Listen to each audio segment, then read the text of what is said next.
సమరం న్యూస్ ఛానల్కు స్వాగతం. ఈనాటి ముఖ్యాంశాలు. నా బలం బలగం మీరే. తెలుగుదేశం పార్టీ కార్యకర్తలు నాయకులతో చంద్రబాబు. దేశంలో తొలి జన్యు సవరణ గొర్రె, 30% ఎక్కువ మాంసం, దీని ప్రత్యేకత. మద్యం ముడుపుల గుట్టురట్టు, 10వ తరగతిలో దిద్దుపాట్లు. నెల్లూరు టు బద్వేల్ రై రై. ఫ్రెషర్స్ ఆశలపై ఏఐ నీళ్లు. పట్టుదలతో శ్రమిస్తే ఏదైనా సాధ్యమే. అనాథలతో miss world Krystyna Pyszkova. Vijayawada to America విమాన సర్వీస్పై విజయవాడ మచిలీపట్నం ఎంపీల హామీ. జాయింట్ కలెక్టర్గా ఎస్ ఇలక్కియా. తిరువూరు చైర్పర్సన్ పదవి ఇక టీడీపీ ఖాతాలోకే. చైన్ స్నాచింగ్ కూలీలు, వ్యవసాయ కార్మికుల వేషధారణలో చోరీలు. విటమిన్ డి లేదా చేప నూనె, ఈ రెండిటిలో ఏది మేలు? ఈరోజు వార్తలను చూద్దాం. నా బలం బలగం మీరే. తెలుగుదేశం పార్టీ కార్యకర్తలు నాయకులతో సీఎం చంద్రబాబు. నా బలం బలగం తెలుగుదేశం కార్యకర్తలు నాయకులేనని తెలుగుదేశం పార్టీ జాతీయ అధ్యక్షులు చంద్రబాబు ప్రకటించారు. తెలుగు జాతిని ప్రపంచంలోనే అగ్రస్థానంలో నిలబెట్టే శక్తి సామర్థ్యాలు తెలుగుదేశం పార్టీకి మాత్రమే ఉన్నాయని చెప్పారు. తెలుగుదేశం పార్టీ హయాంలోనే అందరికీ రక్షణ ఉంటుంది. శాంతి భద్రతల నిర్వహణను కార్యకర్తలు నేతలెవరూ చేతుల్లోకి తీసుకోవద్దు. తప్పు చేసిన వారికి ఈ రోజైనా రేపైనా శిక్ష తప్పదు. నా తెలుగుదేశం పార్టీ కుటుంబ సభ్యులు ఎప్పుడూ నేరాలు ఘోరాలు చేయలేదు. ఆ క్రమశిక్షణ పాటించండి. ఎవరైనా తప్పు చేశారని తెలిస్తే చెప్పండి. అలాంటి ఎవ్వరిని వదిలిపెట్టను. ఎవరైనా రెచ్చగొట్టినా రెచ్చిపోవద్దు అని దిశానిర్దేశం చేశారు. తెలుగుదేశం పార్టీ జాతీయ అధ్యక్షుడిగా మరోమారు ఎన్నికైన అనంతరం కార్యకర్తలు నేతలను ఉద్దేశించి చంద్రబాబు ప్రసంగించారు. మరో 2 ఏళ్లకు జాతీయ అధ్యక్షుడిగా ఎంపిక చేసిన అందరికీ ధన్యవాదాలు. మీరంతా నాపై ఉంచిన నమ్మకాన్ని నిలబెట్టుకుంటా అని హామీ ఇచ్చారు. దేశంలో తొలి జన్యు సవరణ గొర్రె, 30% ఎక్కువ మాంసం, దీని ప్రత్యేకత. ఎక్కువ మాంసం ఇచ్చే గొర్రె సంతతిని జన్యు సవరణ ద్వారా సృష్టించడంలో జమ్మూ కాశ్మీర్లోనే Sher e Kashmir university of agricultural sciences and టెక్నాలజీకి చెందిన పరిశోధకులు విజయం సాధించారు. ఇది భారత్లో తొలి జన్యు సవరణ గొర్రె అని, చరిత్రాత్మక మైలురాయి అని వారు వివరించారు. గొర్రెల్లో కండరాల అభివృద్ధిని నియంత్రించే మయోస్టాటిన్ జన్యువును సవరించడం ద్వారా వారు దీన్ని సాధించగలిగారు. 4 ఏళ్లుగా సాగిన ఈ పరిశోధనకు విశ్వవిద్యాలయ పశు వైద్య విభాగం డీన్ రియాజ్ అహ్మద్ షా నాయకత్వం వహించారు. జన్యు సవరణ ద్వారా 30% ఎక్కువ మాంసం ఇచ్చే గొర్రె సంతతిని సృష్టించగలిగాం. భారతీయ రకాల్లో సహజంగా మాంసం వాటా తక్కువగా ఉంటుంది. అయితే కొన్ని ఐరోపా గొర్రె జాతుల్లో మాంసం అధికంగా ఉండేలా జన్యు నిర్మాణం ఉంటుంది అని అహ్మద్ షా తెలిపారు. సంకరం ద్వారా కాకుండా జన్యు సవరణ ద్వారా జన్యు మార్పిడి సాధించడం ఒక నవ్య సాంకేతిక ఘన విజయం. ఇది 21వ శతాబ్దంలో ఆవిర్భవించిన కృత్రిమ మేధ లాంటిదే అని పేర్కొన్నారు. మద్యం ముడుపుల గుట్టురట్టు.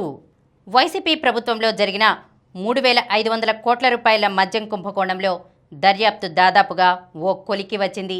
దేశంలోనే అతిపెద్ద లిక్కర్ స్కామ్లో ముడుపులు ఎక్కడికి చేరాయి, అంతిమ లబ్ధిదారు ఎవరన్నది పక్కా ఆధారాలతో సహా ఎన్ఫోర్స్మెంట్ డైరెక్టరేట్ దాదాపుగా తేల్చేసింది. ప్రభుత్వ మద్యం షాపుల పాలసీ పేరిట నాసిరకం మద్యం అమ్మించి పేదల నుంచి పిండుకుని దాచుకున్న అసలు దొంగకు ప్రత్యేక దర్యాప్తు బృందంతో కలిసి ఈడీ ఉచ్చు బిగిస్తోంది. జగన్ పాలనలో లిక్కర్ పాలసీ నుంచి రిటైల్ విక్రయాల వరకు, ముడుపుల వసూళ్ల నుంచి అంతిమ లబ్ధిదారుకు చేర్చడం వరకు అన్నింట్లో చక్రం తిప్పిన కసిరెడ్డి రాజశేఖర్ రెడ్డిని విజయవాడ జైల్లో ఈడీ అధికారులు విచారించారు. బుధవారం ఉదయం 9 గంటలకు జైల్లోకి ప్రవేశించిన అధికారులు 100కు పైగా ప్రశ్నలు సంధించారు. 9:30 నుంచి సాయంత్రం 5:30 వరకు ప్రశ్నించారు. మొదట నాకేం సంబంధం అంటూ బుకాయించిన కసిరెడ్డి అధికారులు ఆర్థిక లావాదేవీలు చూపడంతో నోరు విప్పాడు. అంతిమంగా ముడుపులు ఎక్కడికి చేరాయో, అసలు దొంగ ఎవరో వెల్లడించినట్లు తెలిసింది. 10వ తరగతిలో దిద్దుపాట్లు. రాష్ట్ర వ్యాప్తంగా 10వ తరగతి పరీక్షల మూల్యాంకనంలో గురువుల తొందర విద్యార్థులకు శాపంగా మారింది.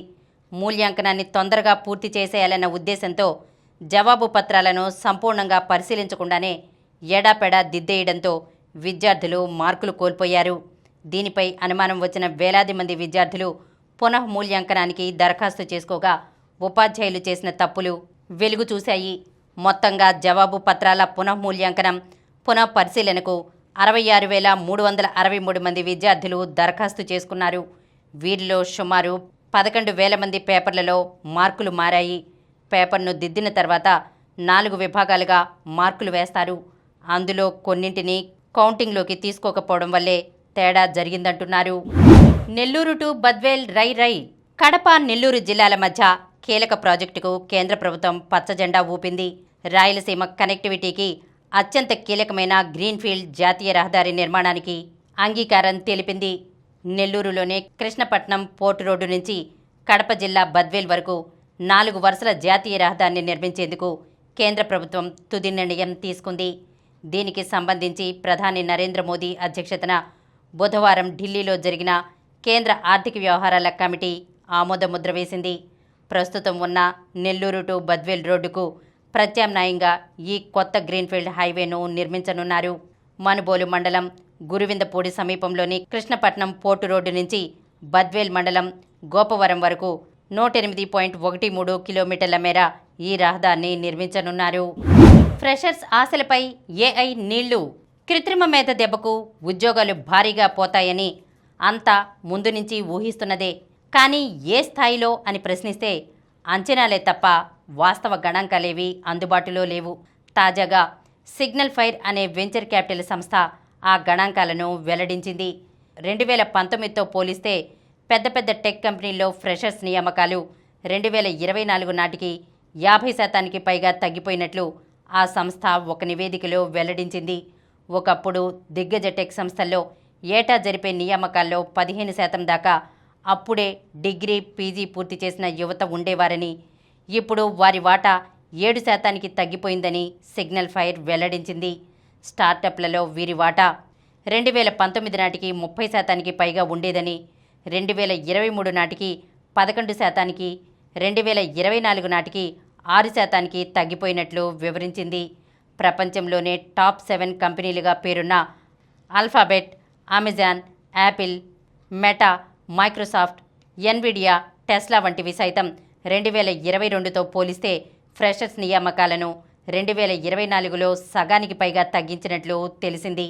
కృత్రిమ మేధ పరిధి, స్థాయి నానాటికి విస్తరించడం, జూనియర్ స్థాయి ఉద్యోగులు చేయగల పనులన్నింటినీ ఏఐ చాలా సులువుగా చేయగలుగుతుండడం, అదే సమయంలో కంపెనీ బడ్జెట్ నిర్వహణ కష్టమవుతుండడంతో కంపెనీలు కొత్త పట్టభద్రుల నియామకాలను తగ్గించుకోవడంపై దృష్టి సారించాయని సిగ్నల్ ఫైర్ విశ్లేషించింది. పట్టుదలతో శ్రమిస్తే ఏదైనా సాధ్యమే. అనాథలతో మిస్ వరల్డ్ క్రిస్టినా ప్లిస్కోవా. చెక్ రిపబ్లిక్లోని ఓ గ్రామంలో రైతు కుటుంబంలో జన్మించా. బాల్యమంతా పంట పొలాల మధ్య గడిపా. మిస్ వరల్డ్ విజేతగా నిలవడం జీవితాశయంగా పెట్టుకున్నా. కష్టపడి దాన్ని సాధించా అని మిస్ వరల్డ్ 24 విజేత క్రిస్టినా ప్లిస్కోవా చెప్పారు. హార్ట్ ఆఫ్ గోల్డ్ పేరిట బుధవారం ట్రైడెంట్ హోటల్లో అనాథ పిల్లల కోసం నిర్వహించిన నిధుల సేకరణ కార్యక్రమంలో మిస్ వరల్డ్ ప్రతినిధులు పాల్గొన్నారు. వికారాబాద్, నారాయణపేట జిల్లాల ఐసిడిఎస్ బాల సదస్సులోని అనాథ పిల్లలతో మిస్ వరల్డ్ ప్రతినిధులు ముచ్చటించారు. ఈ సందర్భంగా ఫార్చ్యూన్ హాస్పిటాలిటీ, సుదీక్ష ఎస్టేట్ సంస్థలు మిస్ వరల్డ్ సంస్థతో కలిసి బాల సదన్లలోని 200 మంది అనాథ పిల్లలకు ఏడాది పాటు సహాయం చేస్తామని ప్రకటించాయి. 2 కోట్ల రూపాయల నిధులు అందించాయి. మిస్ వరల్డ్ ప్రతినిధులు 200 మంది చిన్నారులకు ఒక్కొక్కరికి 25,000 రూపాయల విలువైన బహుమతులను అందించారు. విజయవాడ టు అమెరికా విమాన సర్వీసుపై విజయవాడ, మచిలీపట్నం ఎంపీల హామీ. ఇటీవల జరిగిన ఎయిర్పోర్ట్ అడ్వైజరీ కమిటీ సమావేశం అనంతరం మచిలీపట్నం, విజయవాడ ఎంపీలు విజయవాడ ఎయిర్పోర్ట్ నుంచి విదేశీ విమానాల ఆపరేషన్స్కు సంబంధించి ఇచ్చిన హామీలు ప్రస్తుతం చర్చనీయాంశంగా మారాయి. వీటిలో విజయవాడ నుంచి అమెరికాలోని న్యూయార్క్కు డైరెక్ట్ ఫ్లైట్ అంశం తీవ్ర చర్చకు దారితీస్తోంది. ఇప్పటికిప్పుడు ఈ విమాన సర్వీస్ నడపడానికి ఉన్న సాధ్యాసాధ్యాలపై పెద్ద చర్చే నడుస్తోంది. విజయవాడ నుంచి ప్రస్తుతం ఢిల్లీకి 3 దేశీయ విమానాలు నడుస్తున్నాయి. ఢిల్లీకి వెళ్తున్న విమానాల్లో సగటున 120 మంది ప్రయాణికులు విజయవాడ నుంచి బయలుదేరి వెళ్తుంటే వీరిలో 60% మేర ఢిల్లీ విమానాశ్రయం నుంచి అమెరికా తదితర ప్రపంచ దేశాలకు వెళ్లేవారే ఉన్నారు. ఇవి ఎయిర్పోర్ట్ అధికారులు చెబుతున్న గణాంకాలు. ఢిల్లీకి వెళ్తున్న విమాన ప్రయాణికులను సర్వే చేయగా తెలుసుకున్న విషయం ఇది. ఈ సర్వే ఆధారంగా అమెరికాకు నేరుగా విమాన సర్వీస్ నడిపే విషయంలో అనేక ఇబ్బందులు ఉన్నాయి. వీటిని అధిగమించకపోతే విమాన సర్వీస్ నడపటం సాధ్యం కాదు. జాయింట్ కలెక్టర్గా ఎస్ ఇలక్కియా. జిల్లా జాయింట్ కలెక్టర్గా ఎస్ ఇలక్కియాను రాష్ట్ర ప్రభుత్వం నియమించింది. 2017 బ్యాచ్కి చెందిన ఈ ఐఏఎస్ అధికారిని సొంత రాష్ట్రం కేరళ ఇంటర్ క్యాడర్ బదిలీలో భాగంగా ఆంధ్రప్రదేశ్కు వచ్చారు. ఏపీకి చెందిన 2017 బ్యాచ్ ఐఏఎస్ అధికారి అయిన సివి ప్రవీణ్ ఆదిత్యను అదే సంవత్సరం ఈమె వివాహం చేసుకున్నారు. ఈ నేపథ్యంలో ఈమెను ఏపీకి కేటాయించడం జరిగింది. 2021 జూన్ 18వ తేదీన ఇలక్కియా ఏపీకి రిపోర్ట్ చేశారు. వెంటనే తూర్పుగోదావరి జిల్లా రాజమహేంద్రవరం రెవెన్యూ సబ్ డివిజన్కు సబ్ కలెక్టర్గా పోస్టింగ్ ఇచ్చారు. అక్కడ పనిచేస్తూ ప్రసూతి సెలవుపై వెళ్లిపోయారు. ప్రస్తుతం ప్రసూతి లీవులను పూర్తి చేసుకున్న నేపథ్యంలో రాష్ట్ర ప్రభుత్వం ఎన్టీఆర్ జిల్లా జాయింట్ కలెక్టర్గా పోస్టింగ్ ఇచ్చింది. ఎన్టీఆర్ జిల్లాకు చాలా కాలంగా జేసీ లేదు. ఇంతకుముందు పనిచేసిన నిధి మీనా ప్రసూతి సెలవులో ఉన్నారు. ఇప్పటి వరకు జేసీ బాధ్యతలను కూడా కలెక్టర్ లక్ష్మీశా నిర్వహిస్తున్నారు. తిరువూరు చైర్పర్సన్ పదవి ఇక టీడీపీ ఖాతాలోకే.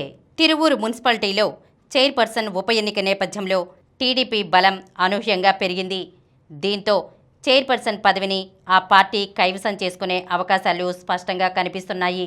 బుధవారం వైసీపీకి చెందిన 19వ వార్డు కౌన్సిలర్ పరసా సత్యనారాయణ, మాజీ సర్పంచ్ పరసా బాబురావు టీడీపీలో చేరడంతో ఎన్నికకు సంబంధించిన మ్యాజిక్ ఫిగర్ను టీడీపీ చేరుకుంది. మొత్తం 20 మంది సభ్యులకు గాను ఎమ్మెల్యే కొలికపూడి శ్రీనివాసరావుతో పాటు 11 ఓట్లు టీడీపీకి ఉండడంతో దాదాపు ఎన్నిక లాంఛనమే అనే వ్యాఖ్యలు వినిపిస్తున్నాయి. చైన్ స్నాచింగ్ కూలీలు, వ్యవసాయ కార్మికుల వేషధారణలో చోరీలు. అతడు లుంగీ కట్టుకుని ఒంటిపై బనియన్, మెడలో తువ్వాలుతో ఉంటాడు. సాదాసీదా చీరతో ఓ మహిళ అతడి వెంట ఉంటుంది. ఇద్దరూ చూడటానికి వ్యవసాయ కూలీలుగా కనిపిస్తారు. ఉదయం నుంచి సాయంత్రం వరకు గ్రామీణ ప్రాంతాల్లో ద్విచక్ర వాహనాలపై తిరుగుతారు. ఇలా తిరుగుతూనే ఒంటరిగా వెళ్తున్న మహిళలను లక్ష్యంగా చేసుకుంటారు. ఏదో చిరునామా అడిగినట్లుగా ఆ మహిళలను ఆపి మెడలో ఉన్న బంగారు గొలుసులు లాక్కుపోతారు. ఇలా గ్రామీణ ప్రాంత మహిళలను టార్గెట్ చేసుకుని స్నాచింగ్లు చేస్తున్న పలువురు సభ్యుల ముఠాను విజయవాడ సిసిఎస్ పోలీసులు బుధవారం అరెస్ట్ చేశారు. ఈ కేసు వివరాలను police commissioner SV Rajasekhara Babu, crimes DCP Tirumaleswar Reddy, ADCP M Rajarao, ACP Venkateswararao, inspector Ram Kumar విజయవాడలోని పోలీస్ కమిషనర్ కార్యాలయంలో వెల్లడించారు. విటమిన్ డి లేదా చేప నూనె, ఈ రెండిటిలో ఏది మేలు? విటమిన్ డి, చేప నూనె రెండూ ఆరోగ్యానికి మేలు చేసేవే, ఒకే విధమైన ప్రయోజనాన్ని అందించేవే. అయితే వీటిలో దేన్ని ఎంచుకోవాలి? విటమిన్ డి ఎముకల ఆరోగ్యానికి, వ్యాధి నిరోధకతకు సహాయపడుతుంది. మానసిక ఆరోగ్య మెరుగుదలలో కూడా కీలక పాత్ర పోషిస్తుంది. శరీర వాపులను తగ్గిస్తుంది. శరీరానికి అవసరమైన కాల్షియం అందించడంలో సహాయపడుతుంది. అమెరికాలో 35% మంది పెద్దలు విటమిన్ డి లోపంతో బాధపడుతున్నారు. విటమిన్ డి లోపం వలన ఎముకలు బలహీనపడటంతో పాటు డిప్రెషన్ ఆవహిస్తుంది. సాధారణంగా విటమిన్ డి సూర్యరశ్మి నుంచి అందుతుందని మనకు తెలుసు. పాలు, చీజ్, గుడ్డు సొన, చేప కొవ్వుల నుంచి కూడా విటమిన్ డి అందుతుంది. అయితే సూర్యరశ్మి సరిగ్గా అందని వారు, డి విటమిన్ లోపంతో బాధపడేవారు విటమిన్ డి సప్లిమెంట్స్ వాడుకోవాల్సిన అవసరం ఉంటుంది. అయితే ఈ విటమిన్ని ఎక్కువగా తీసుకోవడం వల్ల అనర్థాలు కూడా ఉన్నాయి. అధిక మోతాదు విటమిన్ డి శరీరంపై విషంలా పనిచేస్తుంది. హైపర్ కాల్సిమియా, వికారం, మూత్రపిండాల సమస్యలకు దారితీస్తుంది. చేప నూనె, ఇది గుండె, మెదడు ఆరోగ్యానికి బాగా ఉపయోగపడుతుంది. చేప నూనె మెదడును చురుగ్గా ఉంచడంతో పాటు జ్ఞాపక శక్తిని మెరుగుపరుస్తుంది. చేప నూనెలో ఒమేగా 3 కొవ్వు ఆమ్లాలు పుష్కలంగా ఉంటాయి. ఇవి రక్తపోటును అదుపులో ఉంచుతాయి, గుండె జబ్బుల ప్రమాదాన్ని తగ్గిస్తాయి. అలాగే దీనిలో విటమిన్ ఏ కూడా అధికంగా ఉంటుంది. ఇది కంటి చూపును మెరుగుపరుస్తుంది, చర్మ ఆరోగ్యానికి దోహదపడుతుంది. విటమిన్ డి క్యాప్సూల్స్, చేప నూనె సప్లిమెంట్లు ఈ రెండు ఆరోగ్యానికి లాభం చేకూర్చేవే. కానీ వీలైనంత వరకు విటమిన్లు, పోషకాలు మన శరీరానికి సహజ సిద్ధంగా అందేలా చూసుకోవాలి. ఆ తర్వాత మనకున్న సమస్యను బట్టి వైద్యులను సంప్రదించి వారి సలహా మేరకు వీటిలో ఏది మన శరీరానికి అవసరమో దాన్ని సప్లిమెంట్ రూపంలో తీసుకోవాలి. ఇప్పుడు కొన్ని సంక్షిప్త వార్తలను చూద్దాం. నేటి క్వాలిఫైయర్ 1లో పంజాబ్తో బెంగళూరు ఢీ. ఐపీఎల్ తుది అంకానికి సమయం ఆసన్నమైంది. దశాబ్దం తర్వాత ప్లేఆఫ్స్కు చేరిన జోష్లో ఉన్న పంజాబ్ కింగ్స్కు రాయల్ ఛాలెంజర్స్ బెంగళూరు రూపంలో అసలు సిసలు సవాల్ ఎదురుకానుంది. ఈ మెగా లీగ్లో సమ ఉజ్జీవులుగా కనిపిస్తున్న పంజాబ్ బెంగళూరు జట్లు ఈరోజు జరిగే క్వాలిఫైయర్ 1లో అమీతుమీ తేల్చుకోనున్నాయి. ఆసియా అథ్లెటిక్ ఛాంపియన్షిప్లో రెండో రోజు భారత్కు 6 పతకాలు.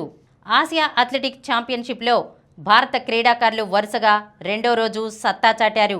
బుధవారం జరిగిన పోటీల్లో ఓ స్వర్ణం సహా 6 పతకాలు కొల్లగొట్టారు. ఫ్రెంచ్ ఓపెన్ 3వ రౌండ్లో అల్కరాజ్, స్వియాటెక్, స్విటోలినా. ఫ్రెంచ్ ఓపెన్లో 2 సార్లు రన్నరప్ 7వ సీడ్ కాస్పెర్ రూడ్ రెండో రౌండ్లోనే ఓడాడు. ఇక డిఫెండింగ్ ఛాంపియన్ అల్కరాజ్, 8వ సీడ్ ముసేటి, మహిళల్లో 4వ సీడ్ పౌలిని, 5వ సీడ్ స్వియాటెక్, 13వ సీడ్ ఎలెనా స్విటోలినా 3వ రౌండ్లో అడుగుపెట్టారు. గుకేష్కు అర్జున్ షాక్. నార్వే చెస్ టోర్నీలో భారత గ్రాండ్ మాస్టర్ అర్జున్ ఇరిగేసి సంచలనం సృష్టించాడు. రెండో రౌండ్లో వరల్డ్ ఛాంపియన్ గుకేష్కు అర్జున్ షాక్ ఇచ్చాడు. తెల్ల పావులతో ఆడిన అర్జున్ 62 ఎత్తుల్లో గుకేష్ ఆట కట్టించాడు. హాకీలో అమ్మాయిల గెలుపు. 4 దేశాల జూనియర్ మహిళల హాకీ టోర్నీలో బుధవారం జరిగిన మ్యాచ్లో ఆతిథ్య అర్జెంటీనాను భారత్ పెనాల్టీ షూటౌట్లో 2-0తో చిత్తు చేసింది. నిర్ణీత సమయానికి ఇరు జట్లు 1-1తో సమంగా నిలవడంతో పెనాల్టీ షూట్ అనివార్యమైంది. శుక్రవారం చైనాతో భారత్ తలపడనుంది. మరిన్ని వార్తా విశేషాలతో రేపటి సమరం న్యూస్ ఛానల్లో మళ్ళీ కలుద్దాం. ప్రతిరోజు వార్తా విశేషాల కోసం అనతి కాలంలోనే 20 కోట్లకు పైగా వ్యూస్ సాధించిన సమరం ఛానల్ సమర్పించు సమరం న్యూస్ ఛానల్కు సబ్స్క్రైబ్ చేయండి, లైక్ చేయండి, మీ ఫ్రెండ్స్కి షేర్ చేయండి. అలాగే ప్రక్కనున్న గంట సింబల్ని ప్రెస్ చేయడం మర్చిపోకండి.